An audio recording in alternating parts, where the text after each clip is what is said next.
Hello అందరికీ, ఇవాళ నేను చూపించబోయే రెసిపీ వచ్చేసి మసాలా బోండా, ఉల్లి బోండా. పేరు ఏదైనా టేస్ట్ మాత్రం చాలా అంటే చాలా బాగుంటుందండి. దీనికోసం ముందుగానే సన్నగా కట్ చేసుకున్న ఉల్లిపాయ ముక్కలు, పచ్చిమిర్చి, అల్లం ముక్కలు అయితే రెడీ చేసుకున్నాను.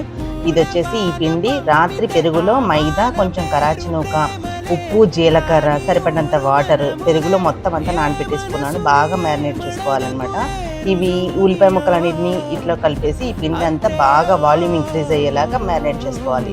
బాగా కలిపేస్తే కొంచెం సాఫ్ట్గా వస్తాయి అన్నమాట. మీరు కావాలంటే వంట సోడా యాడ్ చేసుకోవచ్చు, లేదంటే ఇలాగ డైరెక్ట్గా బాగా మరుగుతున్న ఆయిల్లో చిన్న చిన్న బొండాలాగైతే ఫ్రై చేసుకోవడమే.